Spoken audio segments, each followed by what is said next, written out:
Estamos en el año 2480 antes de nuestra era, y no hay nada que ver en esta parte del desierto del Sáhara. Nada excepto las inestables dunas.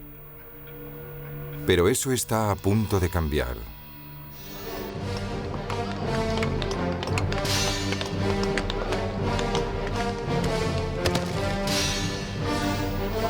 Cuando embarcan a miles de hombres de todas las provincias del antiguo Egipto y los traen hasta aquí,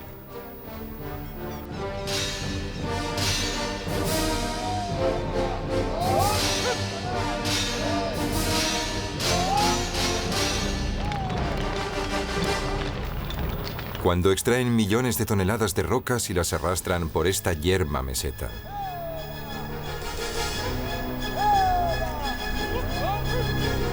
Para erigir una tumba a Khufu, su rey, construida según su creencia de acuerdo con un código secreto, con el poder de obrar un milagro.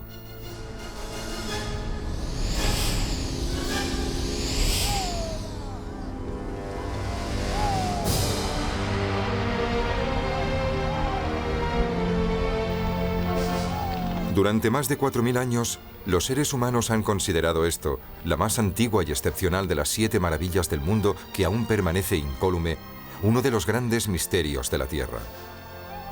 Ahora podemos desvelar ese misterio como jamás se ha intentado.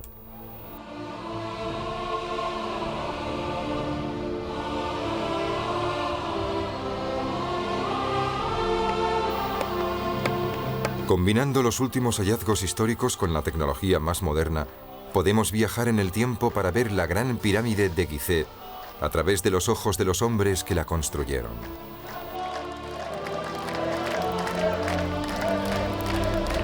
Los de un hombre en particular.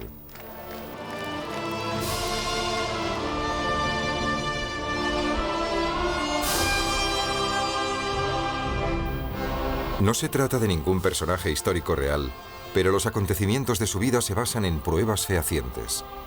Desde el viaje que realiza y la ropa que lleva, hasta la enormidad de la obra que le ha sido encomendada. Su nombre es Nakt. Esta es su historia y la historia del monumento al que dedicó su vida.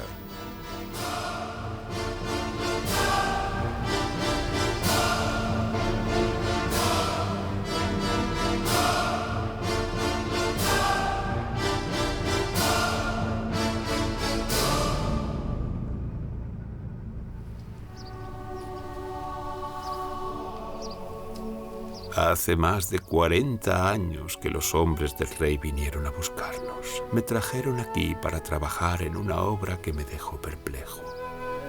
El propósito de mi vida ha sido intentar comprenderla, y ahora esa obra está terminada. Vinieron a buscarme una tarde de finales de verano a la aldea donde nací. El único mundo que conocía.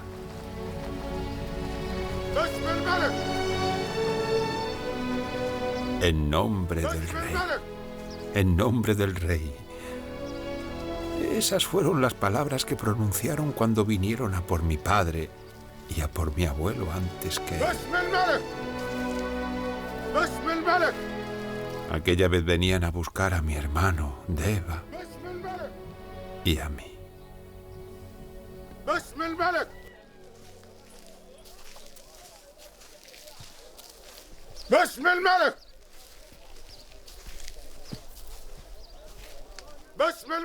Recuerdo que cuando nos fuimos, mi hermana lloró, pero mi madre no. Tú eres el mayor, me dijo. Cuida de Deva. Todos los veranos llegaban hombres durante los primeros años del reino de Khufu. Los emisarios reales iban a lo largo y ancho del Nilo, seleccionando a jóvenes sanos y fuertes para servir al rey. Fue duro tener que marcharse. Nos preocupábamos al pensar en cómo se las arreglaría la familia hasta que volviésemos. Me pregunto qué hubiese sentido si hubiese sabido la verdad, que no iba a regresar nunca.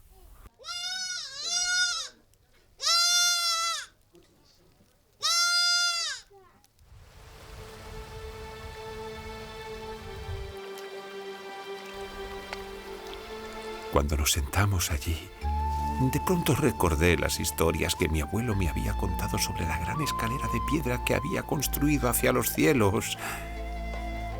Intenté imaginarme esa escalera, pero no pude. El emisario, un hombre llamado Caema, fue hasta la aldea vecina a buscar a otros. Todos hablaban del lugar a donde íbamos y qué tendríamos que hacer, pero en realidad nadie lo sabía. Y Caema no nos dijo nada. Solo que se lo debíamos todo al rey y que ahora tendríamos la oportunidad de pagárselo.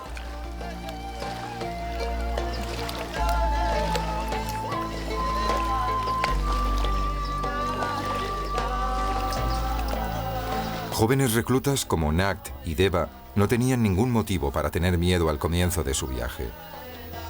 Contrariamente al mito popular, ningún hombre de los que construyó la Gran Pirámide era esclavo. Egipto no necesitaba esclavos. Y todo gracias al Nilo.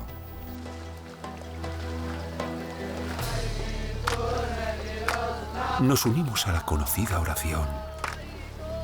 Alabado seas, oh Nilo, nacido de la tierra, que produces la cebada y haces que el trigo crezca.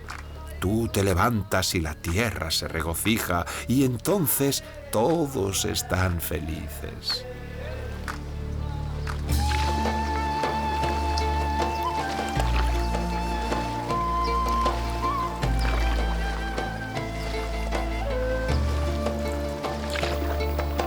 Las inundaciones anuales del río que cubrían la tierra con el fértil limo hacían de los campos de Egipto zonas ricas y productivas. Fue uno de los primeros países de la historia donde la mano de obra no tenía que dedicar todo su tiempo a cultivar la tierra, sino que podía hacer otras cosas, como construir pirámides. Pasaron los días y el barco se convirtió en nuestro hogar. Pero era extraño no tener nada que hacer. El paisaje todavía se parecía al que rodeaba nuestra aldea. Montañas, campos, y siempre estaba el río, la eterna franja azul. Casi nos daba la sensación de no haber recorrido distancia alguna, hasta cierta tarde.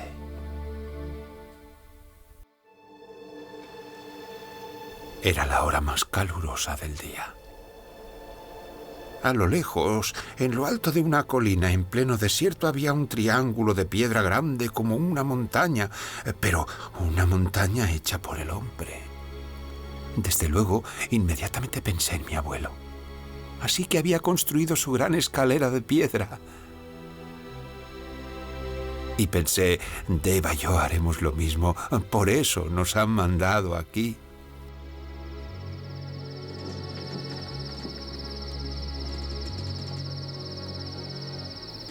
Aquella tarde echaron amarras.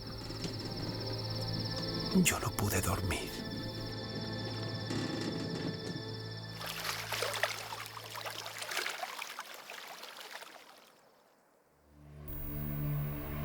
La escalera de piedra que Nagt había visto se encuentra en Saqqara.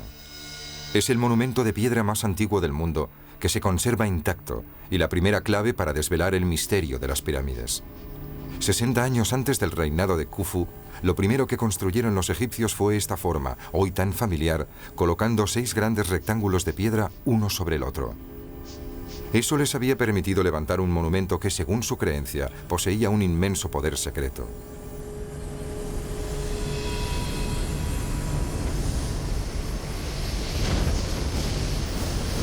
El mito egipcio cuenta que en el amanecer de los tiempos solo existía un gran océano de caos.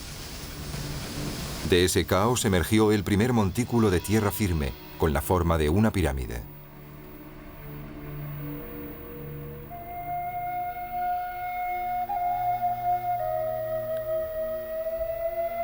Era una forma que simbolizaba la vida, pero algún impulso había hecho que los egipcios eligieran esa forma para una tumba, la tumba de su rey.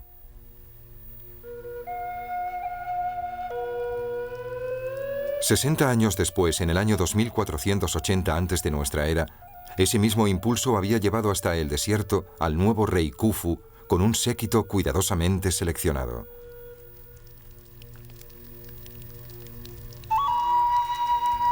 Estaba aquí para presenciar la primera y más importante ceremonia de todo su reinado.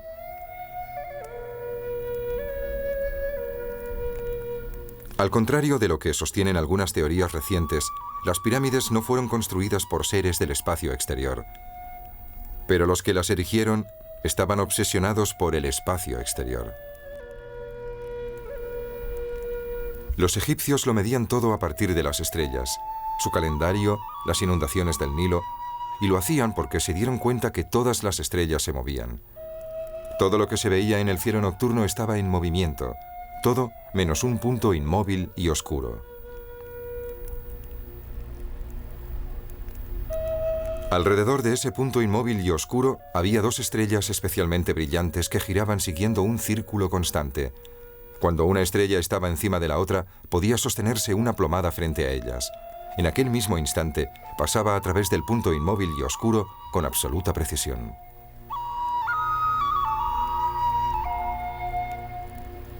El acto más importante en la construcción de la Gran Pirámide había tenido lugar antes de colocarse la primera piedra. Pero de eso, ni Nag ni sus compañeros de trabajo sabían nada.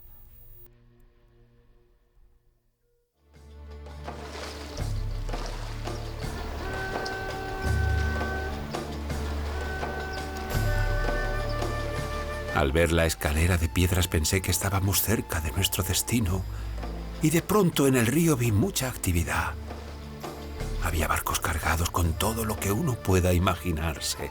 Ganado, cabras, vasijas, productos del campo, madera, piedra, pero mucho, más de lo que cualquier persona podría utilizar en toda su vida. Tras 11 días navegando hacia el norte por el Nilo, Nag estaba a unas horas del final de su viaje, Gizeh.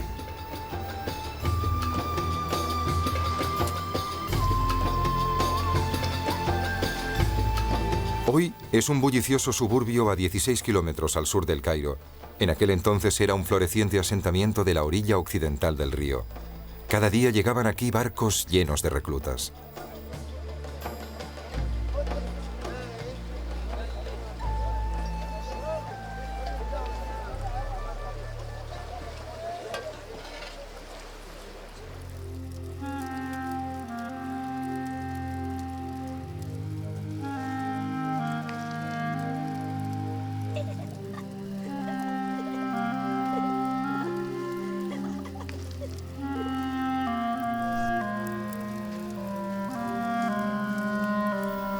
En un salón de su palacio de Gizeh, los arquitectos de Khufu llevan mucho tiempo planeando construir la pirámide perfecta, una que empequeñeciera a todas las anteriores y a las que se hicieran en el futuro.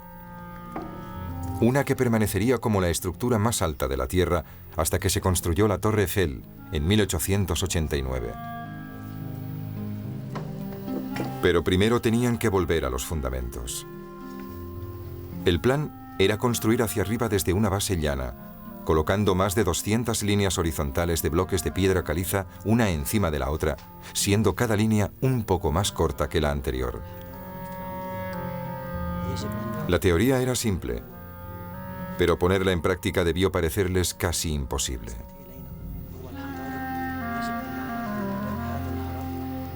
Los preparativos habían comenzado durante el primer año del reinado de Khufu.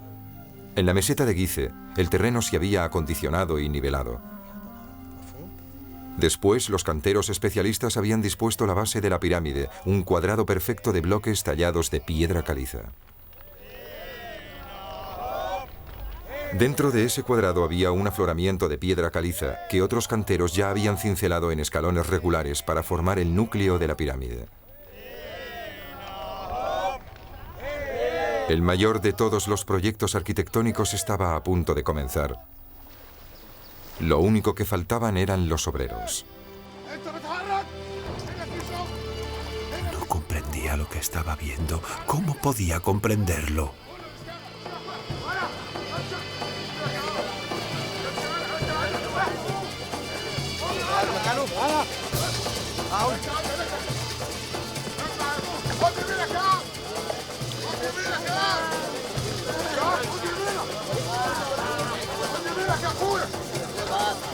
خلي مكانك ولا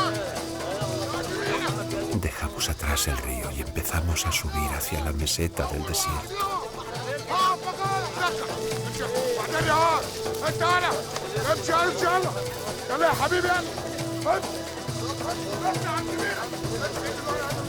Dejamos atrás el río y empezamos a subir hacia la meseta del desierto. Me sentía intranquilo. El desierto era el lugar donde el sol moría cada noche. Todos conocíamos las historias sobre los fantasmas que merodeaban por allí.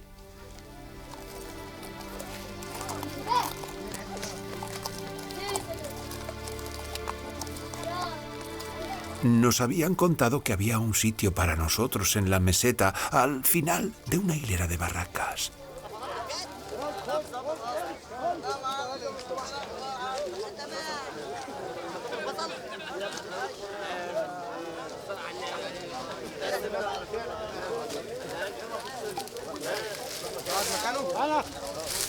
Nadie advirtió nuestra presencia.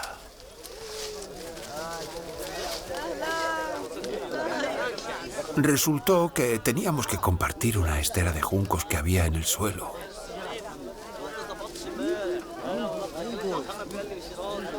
No sabíamos qué teníamos que hacer ni qué pasaría al día siguiente.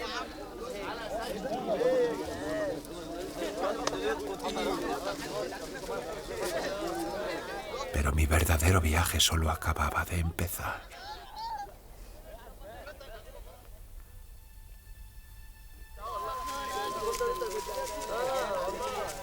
Por la mañana nos despertaron poco después del amanecer. Era evidente que íbamos a tener que ganarnos el pan.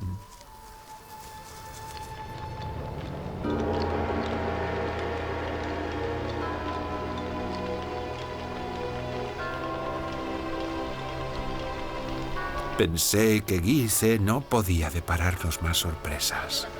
Me equivocaba.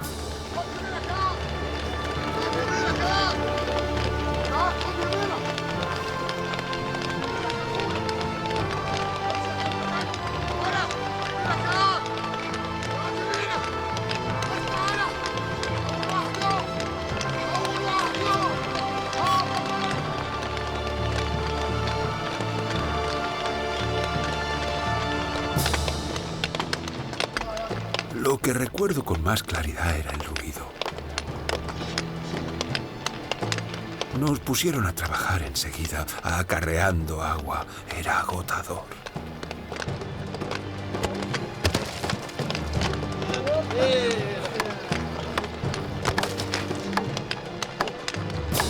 Al principio, una cantera parece un caos, pero pronto comencé a verlo claro. La obra del rey está extremadamente controlada. Cada uno tiene su lugar y su misión.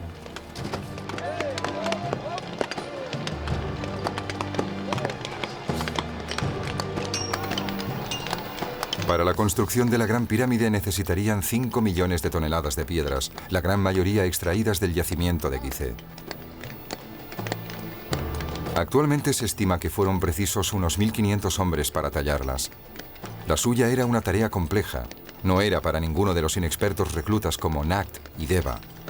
Cada picapedrero iba equipado con un cincel de cobre.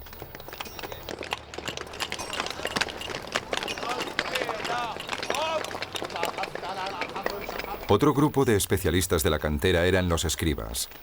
Para asegurarse de que llegaban al destino indicado, cada bloque se marcaba con un símbolo diferente y ya estaba listo para ser transportado a la pirámide. La cuestión, dado que un bloque corriente pesaba 2,5 toneladas, era ¿cómo?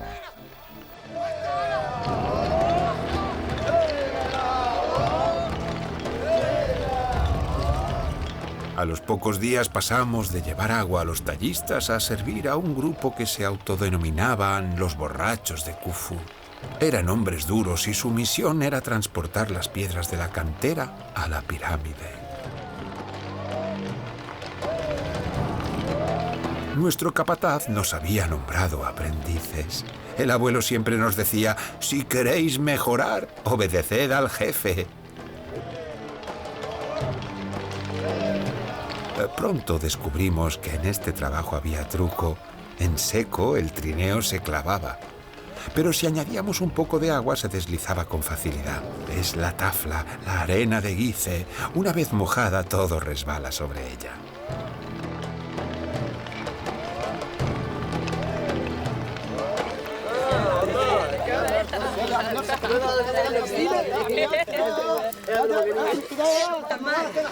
Lo mejor de los días laborables eran las tardes, que era cuando nos lavábamos y comíamos.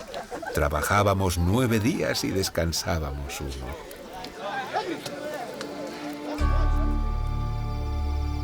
Nunca me sentí solo, gracias a Deva.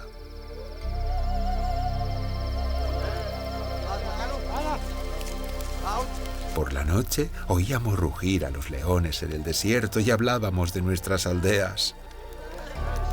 Tal vez dijimos que añorábamos nuestro hogar, pero la verdad es que nos habíamos convertido en una familia. Nos habíamos acostumbrado al ritmo de nuestras barracas y nuestro trabajo. La rutina no cambió. Hasta una mañana. Llevábamos casi un año en Gizeh. Era casi mediodía y habíamos ido a buscar algo de comida cuando Yunu vino a vernos.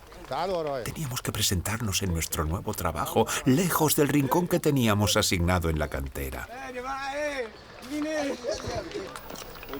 El yacimiento de Gizeh estaba a casi 1 kilómetro al sur del emplazamiento actual de la pirámide, y debido a la estricta delimitación, los que trabajaban en ella jamás ponían sus pies en la pirámide. A su emplazamiento solo podía accederse por medio de 2 enormes rampas, una que ascendía procedente directamente de la cantera y la otra que descendía de la pirámide hasta el Nilo. Ambas se encontraban en la esquina sudoeste de la pirámide.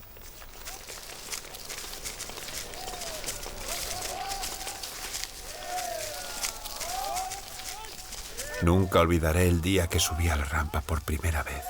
Nunca había estado tan arriba en toda mi vida y fue la primera vez que vimos la pirámide de cerca. Me quedé impresionado. La pirámide ya se elevaba por encima del nivel del suelo. Al no disponer de grúas ni palancas, el único modo que tenían los constructores de levantar las piedras a tanta altura era con las rampas hechas con arena del desierto y escombros compactos, unidos con argamasa de yeso.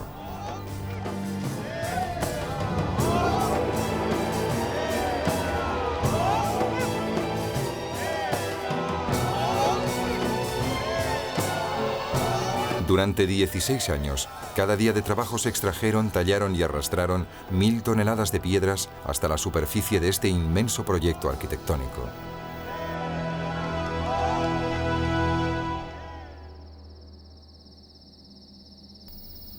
Y construir la parte exterior de la pirámide no era la única tarea que debían llevar a cabo los maestros de obra de Khufu. Desde fuera, la pirámide parece una estructura maciza, pero era una tumba, y por tanto, debía contener una cámara funeraria. Pero excepcionalmente la Gran Pirámide no iba a tener una, sino 3. Una de las cámaras se encontraba a unos 30 metros del suelo, en la actual mampostería, y justo debajo había otra, excavada en el rocoso suelo.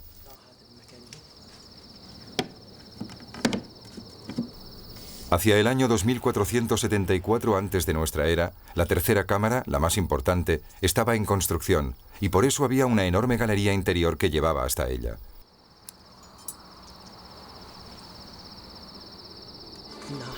Por aquel entonces, la cima de la pirámide era una extensión llana del tamaño de 10 campos de fútbol.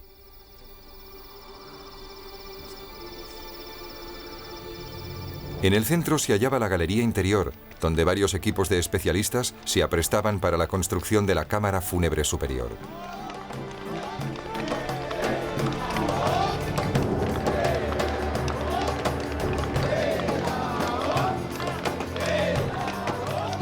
Yunu nos puso a Deva y a mí en uno de los grupos que transportaban los bloques por un gran pasadizo central para una cámara que se estaba erigiendo en lo alto de la pirámide.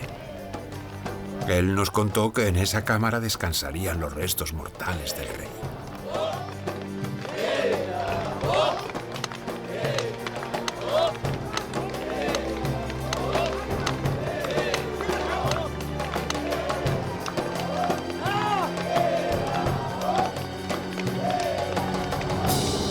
La pronunciada pendiente del pasadizo hacía extenuante el trabajo.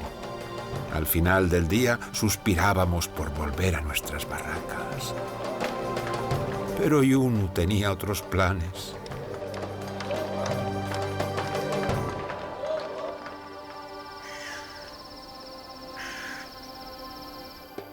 Desde luego conocíamos el complejo donde vivían todos los técnicos y los supervisores, pero nunca habíamos estado allí. ¿Y quién podía haber allí sino Kaem-A? Él siempre estaba en el meollo.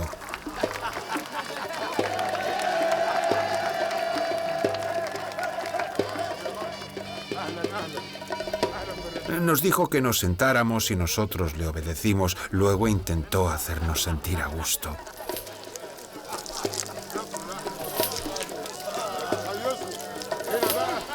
Vivid la vida al máximo, nos dijo. Vivid la vida al máximo.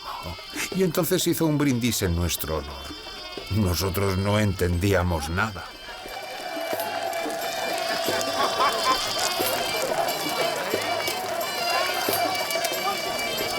Al poco rato todos estábamos un poco borrachos, pero de pronto caí en la cuenta.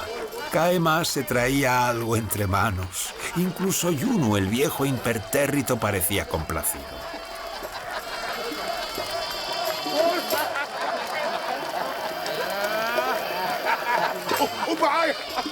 Es un campo fértil, le gritó. Un campo fértil para el señor.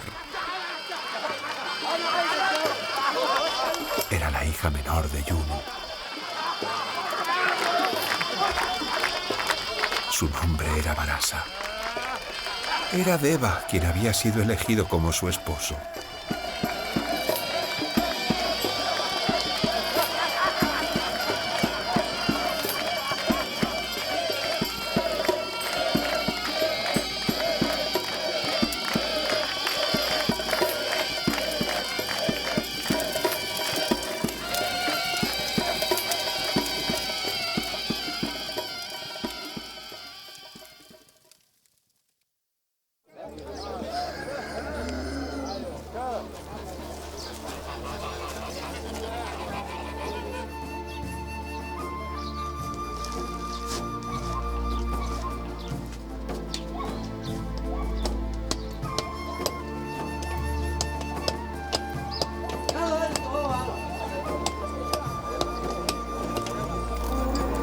Gerget Khufu, el asentamiento de Khufu, era el complejo permanente de los técnicos del rey.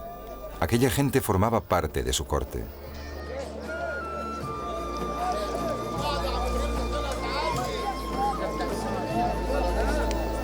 Era una élite, mucho menores en número que los reclutas. Poseían habilidades especiales y sus hijos eran instruidos aquí por los maestros para asegurarse que esas habilidades pasaran a las futuras generaciones. Allí se enseñaban los conocimientos de todos los ámbitos de su vida, desde aprender a tejer ropa hasta la preparación del trigo y la cebada para el abastecimiento de pan y cerveza. Un alimento habitual en su dieta era la carne, normalmente un lujo en el mundo antiguo. Khufu había establecido ranchos por todo Egipto donde se criaba ganado para sus técnicos. Era un nuevo hito de la organización centralizada. Los trabajadores de Khufu construían una pirámide, pero al hacerlo también estaban unificando a su país, consolidando un verdadero estado, el primero de la historia.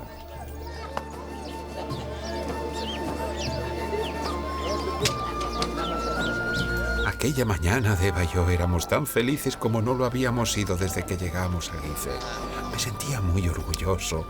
Yo, Nat, nacido en una humilde aldea, era ahora uno de los hombres del rey. Ya no volveríamos a la cantera, trabajaríamos en la pirámide. Las responsabilidades nos pertenecían.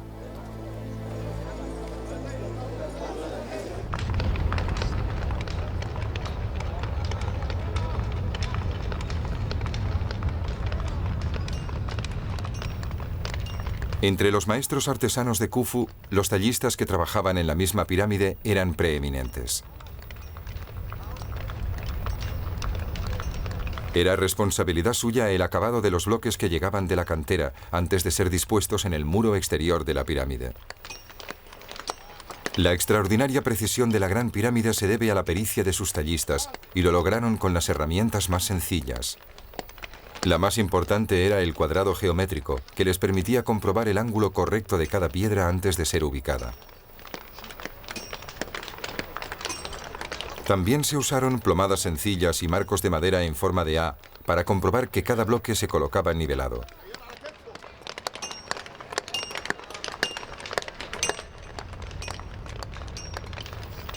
Una vez el tallista autorizaba una piedra, los encastadores ya podían encajarla en el muro exterior de la pirámide. Probablemente iniciaban el proceso en la esquina de la pirámide e iban avanzando hacia adentro. Pulir a mano 2 millones de bloques era una tarea descomunal, incluso para los estándares de la Gran Pirámide. Cómo lo hicieron los tallistas en el tiempo previsto ha sido un misterio desde la antigüedad. Una pista, aún hoy visible en el lado sur de la Gran Pirámide, nos proporciona la respuesta. Hay una hendidura a unos 10 metros de altura por donde intentó entrar un explorador del siglo XIX, destrozando la piedra con dinamita. Es el único lugar donde podemos ver más allá de la membrana externa de la pirámide y revela que el interior es mucho más vasto, con bloques de distinto tamaño mezclados. Algunos son tan pequeños que no parecen más que escombros aprovechados de la propia construcción. Así fue como los arquitectos de las pirámides pudieron mantener el ritmo. Sin embargo, para trabajar en la galería central se requería máxima precisión y, por tanto, también precaución.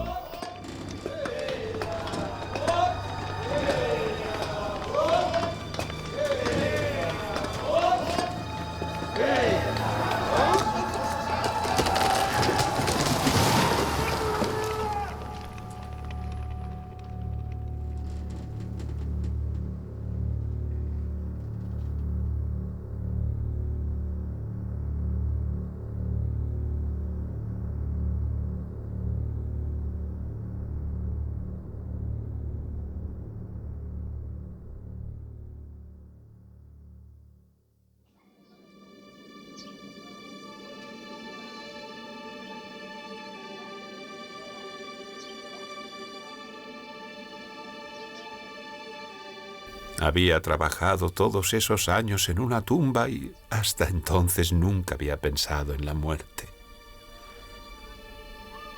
Cuando Deva murió, volvió a mi mente un recuerdo.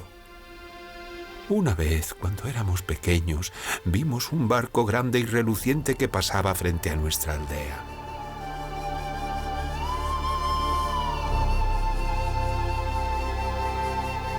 Nuestra madre nos dijo que debía ser el rey y que deberíamos haberle hecho una reverencia porque le pertenecíamos. Pero ahora tengo la sensación que me han arrebatado lo que más quería en este mundo. Y todo en nombre del rey.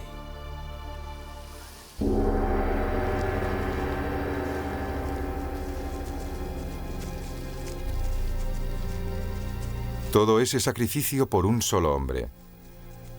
Sin duda, el propio Khufu debió venir desde su palacio de Gizeh para inspeccionar las obras de construcción de la pirámide. Ciertamente era su mayor empresa como rey. En el desierto hay un afloramiento de roca, el único lugar de Gizeh desde el cual se divisa toda la pirámide. El rey era acompañado por su arquitecto jefe, su primo Gemi I.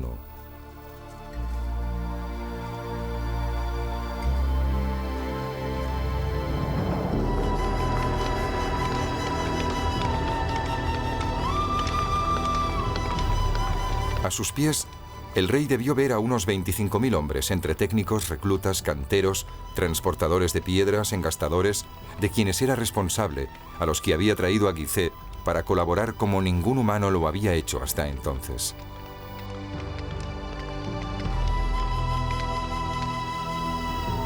¿Qué le impulsó a hacerlo? Para responder a esa pregunta, hay algo que durante largo tiempo pareció solo una posibilidad lejana, hasta que hace poco más de un siglo, los arqueólogos que trabajaban en la pirámide de un rey posterior llamado Unas descubrieron una cámara cuyos muros estaban cubiertos de jeroglíficos egipcios. Los textos proporcionaron pistas sobre una incitante idea que discurría por las mentes de los hombres que levantaron las pirámides. De esos hechizos, conjuros y enigmas emerge una historia, la historia de un viaje. El rey navega, y navega hacia los cielos. Su periplo está descrito de muchas formas, con un halcón o con la ayuda de fenómenos naturales como ventiscas, rayos o granizo.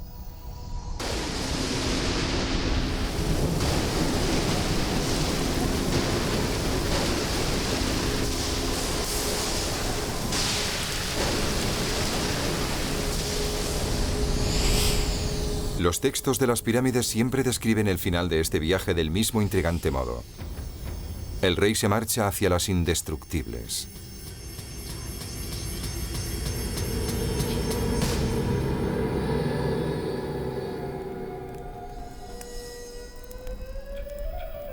Comprender este misterio es comprender el propósito esencial de una pirámide.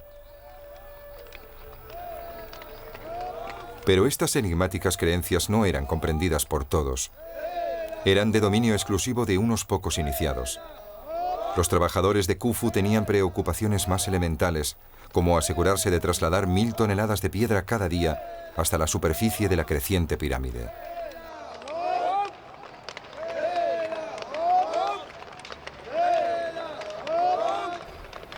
Pasaron 5 años tras la muerte de Deva. Yo era uno de los hombres con más experiencia en el emplazamiento cuando Yunu me obsequió con un honor especial. Había visto a Emi-1 en el afloramiento, pero nunca imaginé que me lo presentarían. Tenía una misión especial para mí, una que solo podía ser comprendida por medio de una bendición especial. Eran unas palabras que iban a cambiar mi vida.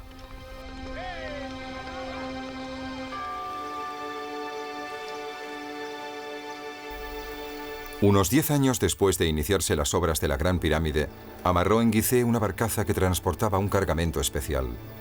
Había recorrido más de 800 kilómetros desde las canteras de Asuán. A bordo había un solo bloque de granito.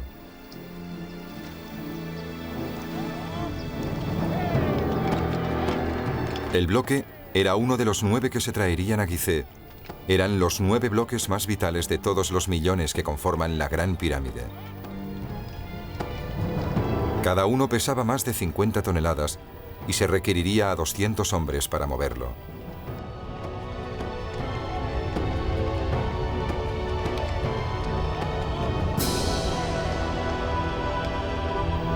La cámara funeraria superior del rey Khufu estaba a punto de concluirse y los 9 bloques de granito formarían el techo. Cada bloque tenía que arrastrarse a lo largo de la pirámide inacabada y colocarse en su lugar sobre la cámara. Los escribas pintaron un punto de referencia en rojo ocre en el centro exacto de cada bloque, y yo mismo me senté encima del primer bloque que iba a situarse en un extremo de la cámara. Levanté la plomada y la alineé con la marca de referencia del bloque y la marca central de la estaca. Así pude mantenerlo exactamente en el centro mientras pasaba por encima de la cámara. Un peso tan grande debía distribuirse a la perfección. Las palabras pronunciadas por Emi-1 zumbaban en mis oídos. Así pues, esta cámara sagrada era el centro, el propósito de toda la pirámide. Debía ser protegida. Para ello, los egipcios añadieron 4 techos más en los espacios vacíos que había entre ellos. Todavía es posible vislumbrar el mundo perdido de los constructores de las pirámides. Los grafitis dejados por los obreros indican el nombre de cada grupo. Esta es la marca de un fornido barquero de Khufu. Aquí dice simplemente, el puro. Incluso es posible ver las marcas de referencia en rojo ocre, el medio del que se valieron los maestros movedores de piedras para guiar los bloques de granito con tan extraordinaria precisión hace 4500 años.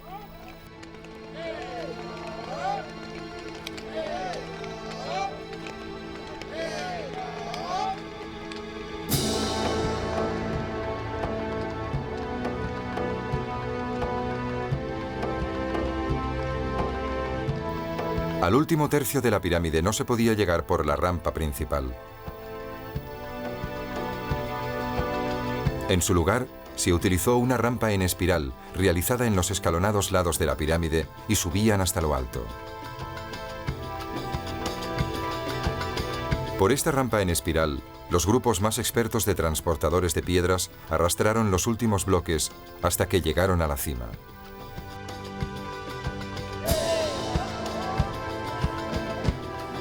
Le tocó a mi grupo colocar la piedra de la cumbre.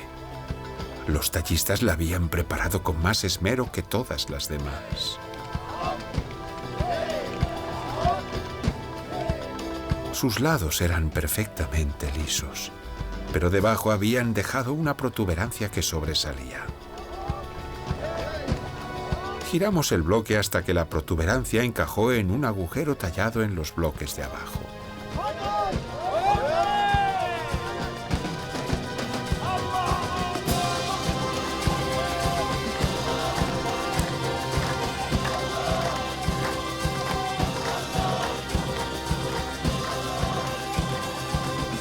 Todos esos años de trabajo parecieron concentrados en aquellos momentos finales.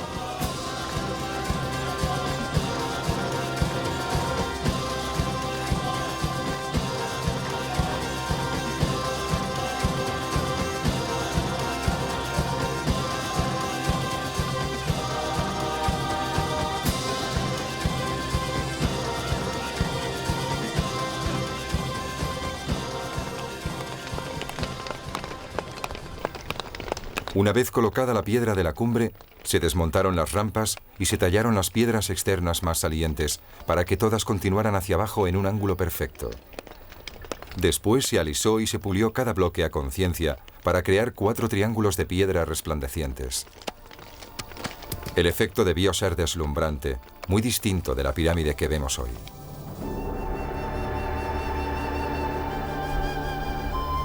Hacia el año 2463 antes de nuestra era, Khufu salió nuevamente de su palacio.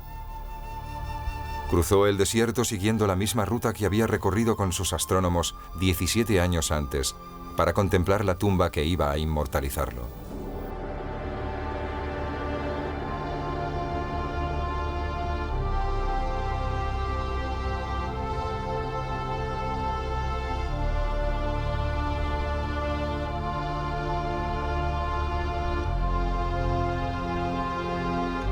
A la sombra de la pirámide, también había 3 pirámides más pequeñas para sus reinas. Al este de la pirámide se extendía una gran calzada de piedra hacia un templo que había a orillas del Nilo. Ese era el lugar al que sería trasladado el cuerpo de Khufu cuando llegara el día de su muerte.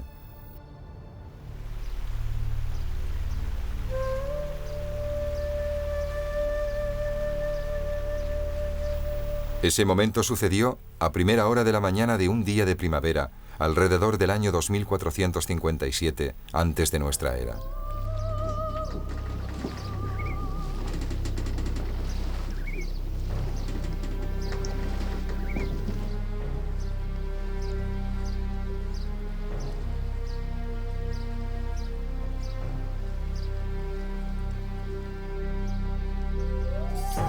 El ataúd del rey era de cedro aromático, una madera exótica y preciosa. Es probable que no fuera con él nada más. El oro y las extravagantes riquezas que asociamos con Tutankamón pertenecen a una época muy posterior.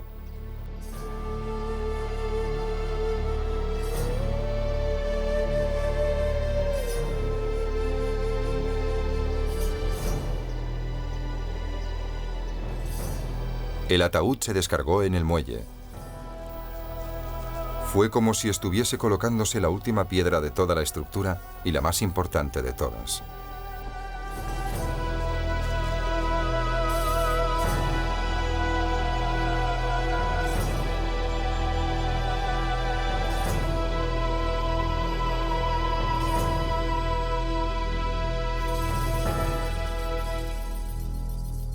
Según el ritual antiguo, el ataúd era trasladado primero casi con toda certeza a la cámara subterránea y luego a la cámara superior. La parte final del viaje debió consistir en trasladar el ataúd hasta la tercera cámara. Debió ascender por esta inmensa galería, antaño una abrupta cima de piedra.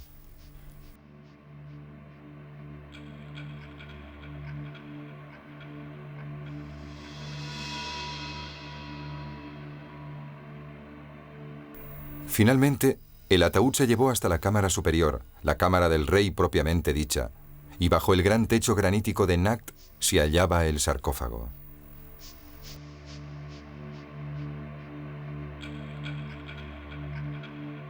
La gran pirámide estaba a punto de cumplir el propósito para el que había sido construida.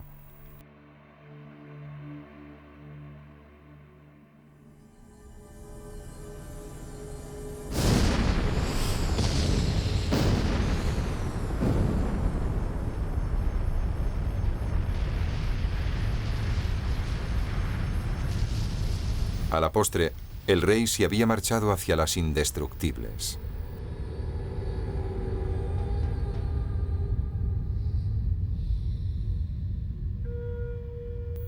Esta era la razón por la que desearon localizar ese punto inmóvil y oscuro tantos años atrás. Puesto que nunca se movía, los egipcios reverenciaban ese punto por considerarlo eterno, como el lugar donde se hallaba el paraíso. También reverenciaban las estrellas que se movían a su alrededor. Hoy las denominamos las estrellas circumpolares, pero los egipcios, maravillados por su constancia, las llamaban las indestructibles. Los egipcios creían que no solo habían localizado el paraíso, sino que sabían el modo de llegar a él. Y la prueba de esta fantástica pretensión está incorporada en la misma estructura de la propia pirámide. En el muro norte de la cámara real hay un pequeño agujero. Es el principio de un estrecho conducto que penetra a través de la masa de mampostería hasta el muro exterior de la pirámide. Está enfocado como un telescopio, solo hacia una parte del cielo nocturno, hacia las estrellas circumpolares, las indestructibles.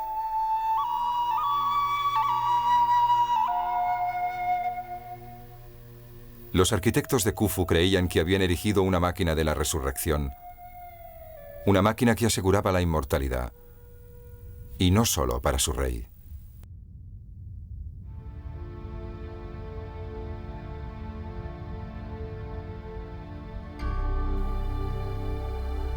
Así pues, la bendición de mi uno ha resultado ser cierta. El rey renacerá. Y cualquiera que contribuya a que su pirámide sea sólida y robusta también renacerá con él. Compartirá la posesión eterna de su corona.